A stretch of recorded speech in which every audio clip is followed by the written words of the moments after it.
সপ্তাহে 6 দিন তো নামাজ পড়ে না। জুম্মার একটা দিন তো আগে যাওয়া যায় নাকি? সে জানে না বাড়ির কাছের মানুষ হজ পায় না। আমি একটু পরে হলেও তো যাই, আরেকজনকে তো দেখাই যায় না।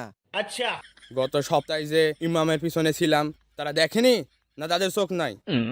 যেদিন জিলাপি দিবে সেদিন ইমামের পিছনে, আর যেদিন জিলাপি থাকবে না সেদিন মসজিদের পিছনে।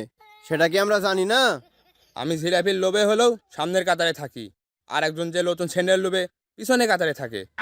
অপমানটা একটু বেশি হয়ে গেল না? তার সেন্দের নিয়েছি নাকি কোনো দিন? আমি তো আর জিলাপির হাড়ি ধরে বসে থাকি না। কথাটা মনে হয় আমাকে বললো। কথা বলতে পারলে মরদ হয়ে যায়। জিলাপিগুলো সুষ্ঠু বন্টন করবো বলে জিলাপির হাঁড়ি ধরে বসে থাকি। দেখেছি তো কত সুষ্ঠু বন্টন হয়, সবার জন্য একটা, নিজের জন্য 5টা। বন্ধু বলে একটা বেশিও দেয় না। বন্ধু বলে ইমোশনাল করে দিল।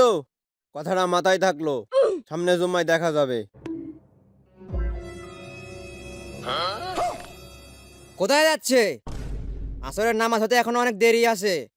জুমার নামাজ শেষ হয়ে গেছে, আর আজকে জিলাপিও দেয়নি। বাসায় আসো। ভিডিওটি সম্পূর্ণ বিনোদনের জন্য। কোনো জাতি বা গোষ্ঠীকে ছোট করা আমাদের উদ্দেশ্য নয়।